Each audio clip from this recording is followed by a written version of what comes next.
money fights. They happen in every marriage, but after 50, they carry a different weight. When you've been together for decades, when retirement is no longer a distant dream but your daily reality, the arguments that once seemed manageable suddenly feel like they could unravel everything you've built together. Today, I want to share 3 real financial conflicts that couples quietly carry with them long after the heated words have faded. And more importantly, what they wish they had done differently. Welcome to another conversation here at Markel's Quiet Wisdom, where we explore wisdom for life, love, and the years ahead. If you're listening together, I'm grateful you're here. If you're listening alone, thinking about your partner, know that these stories aren't meant to stir up old wounds, but to help. You understand that you're not alone in these struggles. There's something particularly painful about financial disagreements. In our later years, when you're 30, you feel like you have endless time to recover from mistakes, to rebuild, to start over. But when you're 65 and looking at a bank statement that doesn't match your dreams, when your adult children are asking for help while you're wondering if you'll have enough to last, the stakes feel impossibly high. Recent research shows that 75% of parents are financially supporting their adult children while struggling with their own retirement security. That's 3 out of 4 couples trying to be generous with hearts full of love, but wallets that are already stretched thin. The first story comes from Linda and Robert, married 38 years. They had what Linda calls the Christmas argument of 2019, though it wasn't really about Christmas at all. Robert had just turned 67 and was feeling the weight of being the family's financial safety net. Their daughter Sarah had gone through a difficult divorce and moved back home with 2 young children. Their son Michael had lost his job in the pandemic and needed help with his mortgage. Robert wanted to help, Linda wanted to help, but they were pulling from their retirement savings month after month. Watching the numbers shrink, the argument started over Christmas gifts. Linda wanted to make sure the grandchildren had a magical Christmas despite everything their family was going through. She had spent $400 on presents, which wasn't extravagant by old standards, but felt enormous when they were already spending $800 a month helping their adult children stay afloat. Robert not at the children, not even really at Linda, but at the situation. At the feeling of being trapped between love and financial security. He said things he regrets. Linda said things she regrets. But the real damage wasn't in the words they spoke. That December evening, it was in the months of silence that followed. They stopped talking about money altogether. Linda started hiding small purchases. Robert started checking their accounts obsessively, but never sharing what he found. They were both scared, both feeling guilty about wanting to protect their own future while their children needed them. The turning point came 8 months later when Linda found Robert crying over their bank statements at the kitchen table at 2 a.m. Not arguing, not angry, just overwhelmed and scared. That's when they finally had the conversation they should have had years earlier. They realized they had never actually decided together what they could afford to give and what they needed to keep. They had been making financial decisions based on emotion and guilt rather than on a plan they both understood and agreed to. What they wish they had done differently is simple but profound. They wish they had set clear boundaries from the beginning, not because they loved their children less, but because they loved their family enough to be honest about what was sustainable. They wish they had talked about their fears openly instead of letting resentment build. Most importantly, They wished they had remembered that protecting their own financial stability wasn't selfish, it was responsible. When they finally created a family financial plan that included specific amounts they could give without jeopardizing their own security, the relief was immediate. Their children actually felt better too, knowing exactly what they could count on and for how long. The second story is about Margaret and James, who had the opposite problem but the same underlying issue. After 42 years of marriage, they had saved diligently and had a comfortable retirement fund. The fight that still keeps Margaret awake some nights wasn't about not having enough money. It was about James refusing to spend any of it. Margaret wanted to take the trip to Ireland they had talked about for 20 years. She wanted to renovate their kitchen, which still had the same cabinets from 1987. She wanted to enjoy the fruits of their decades of careful saving. James, who had lived through his parents losing their home during his father's extended illness, couldn't shake the fear that any significant spending would leave them vulnerable. He had calculated and recalculated their expenses, their healthcare projections, their potential long-term care needs. In his mind, they needed every penny and more. When Margaret brought up the Ireland trip, James would show her spreadsheets proving they couldn't afford it. When she mentioned the kitchen, he would remind her of all the medical expenses that might be coming. The argument that changed everything happened on Margaret's 70th birthday. She had been looking at travel brochures for Ireland, quietly, planning a surprise trip for their upcoming anniversary. When James found the brochures and saw she had been getting quotes from travel agents, he was furious.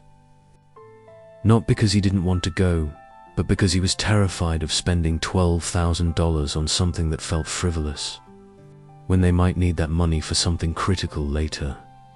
Margaret's response surprised them both. She didn't argue about the trip or try to convince him with logic. Instead, she asked him a question that cut through all the financial planning and spreadsheets. She asked him what good their money would do them if they were too scared to live while they were still healthy enough to enjoy it.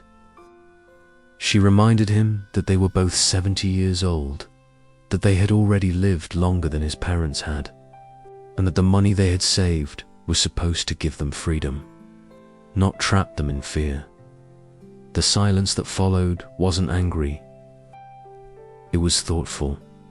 James realized that somewhere along the way, saving money had become more important to him than the life they were saving it for.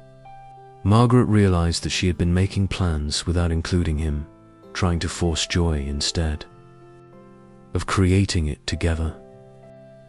They didn't book the island trip that week, but they did start talking about what they actually wanted their retirement to look like, and how their money could serve those dreams rather than control them. What they wish they had done differently was to regularly revisit their financial goals as they aged.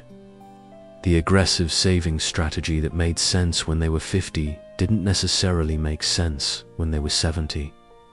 They wished they had built in permission to enjoy their money while they were still healthy, rather than saving it all for hypothetical future needs that might never come. Most importantly, they wished they had talked about their different relationships with money and fear much earlier, so they could have made decisions together instead of working against each other. The third story comes from Carol and David, married 31 years, and it's about the fight they never quite finished. David had always been the one who handled their finances. Carol knew roughly what they had, roughly what they spent, but David managed the investments, paid the bills, made the decisions. This worked fine for decades, until David had a mild heart attack at 63, and Carol suddenly realized she had no idea how to access their accounts, where their important papers were, or even what bills needed to be paid when. The fight started in the hospital. While David was recovering, Carol was at home trying to figure out how to pay their mortgage, which was apparently automatically deducted from an account she didn't know existed. She couldn't find their insurance information, didn't know the passwords to their online banking, and felt completely helpless in her own financial life. When she brought this up to David, still weak from his heart attack, he got defensive. He had been handling everything perfectly well for 30 years. Why was she suddenly worried about things that were already taken care of? Carol tried to explain that it wasn't about his competence, it was about her complete dependence on him for basic financial survival. What if something worse had happened? What if he hadn't been able to tell her where things were? David, feeling criticized and vulnerable after his health scare, interpreted her concerns as lack of trust in his abilities. They went in circles, both feeling misunderstood and frustrated. The argument escalated over the following weeks as David recovered.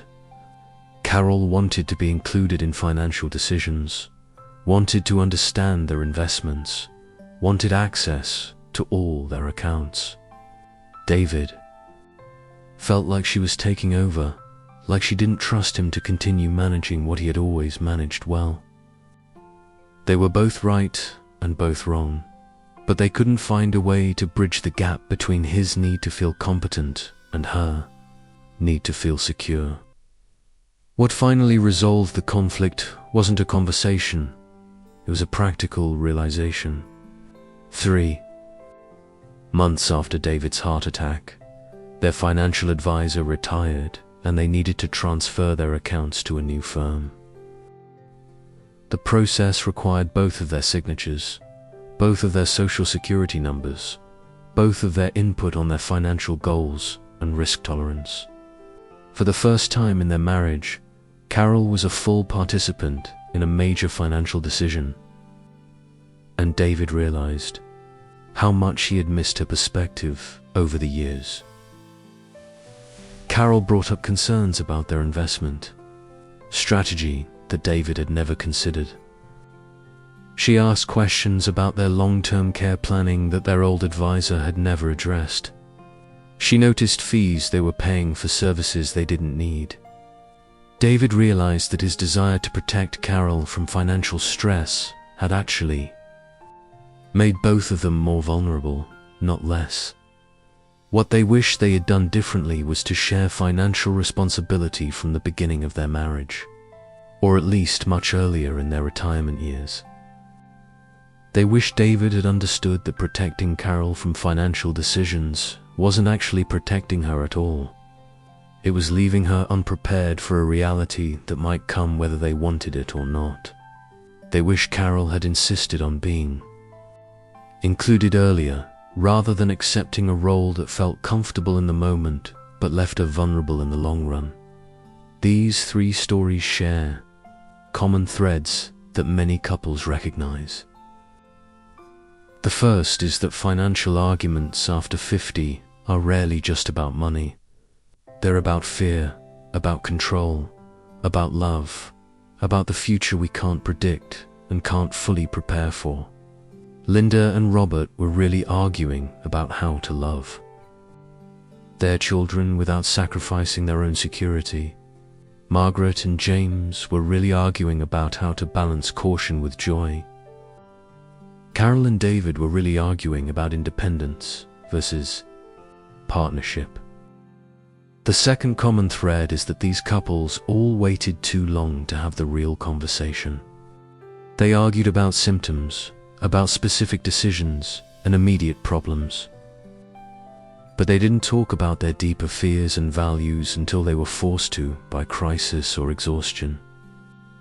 The Christmas gifts, the island trip, the heart attack. These were just the moments when underlying tensions finally erupted. So, what can you do if you recognize your own relationship in these stories?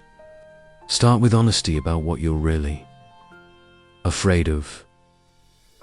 If you're arguing about spending, ask yourselves whether you're really arguing about money or about security, about control about different visions of what your later years should look like. If you're arguing about helping adult children, ask whether you're really arguing about money or about guilt, about boundaries, about what kind of parents and grandparents you want to be. Create space for both of your perspectives without trying to immediately solve or convince. Linda needed Robert to understand that she wasn't being frivolous. She was trying to maintain family traditions and joy during a difficult time. Robert needed Linda to understand that his anger wasn't about the Christmas gifts, it was about feeling overwhelmed by financial pressure he didn't know how to manage. Neither of them was wrong, but they couldn't find solutions until they understood what the other person was really experiencing. Set clear boundaries together rather than letting resentment build in silence. This doesn't mean being harsh or unloving. It means being honest about what you can sustain financially and emotionally. Margaret and James needed to find a middle ground between reckless spending and fearful hoarding. Carol and David needed to find a balance between shared responsibility and individual strength. These boundaries aren't walls. They're the foundation that makes generosity and joy possible. Most importantly, remember that these conversations aren't one-time events. Your financial situation changes, your health changes, your family needs change, your own priorities and fears change. The financial plan that made sense when you first retired might not make sense 5 years later. The boundaries that worked when your children were newly independent might not work when they're facing their own midlife crises. Review your financial agreements and decisions regularly, not because you don't trust each other, but because you're both growing and changing, and your money management should grow and change with you. Ask each other questions like, are we still comfortable with how we're handling money? Are there new fears or concerns we need to address? Are there dreams we've been putting off that we should prioritize while we're still healthy and able? Time has a way of putting our financial worries in perspective, but only if we don't let them consume the present moment. Linda and Robert now laugh about the Christmas argument, not because it wasn't real or painful, but because they found a way through it that made their family stronger. Margaret and James did eventually take that trip to Ireland, and James admits it was worth every penny. Not just for the experience, but for what it taught him about the difference between financial security and financial fear. Carol and David now manage their finances together, and while it took some adjustment, David says he sleeps better at night knowing that Carol could handle everything if she needed to. Carol says she feels more connected to their financial future, more like a partner and less like a dependent. These aren't fairy tale endings, they're real solutions that took time, patience, and willingness to be vulnerable with each other. Your money is important, but it's not more important than your relationship. Your financial security matters, but not more than your emotional security with each other.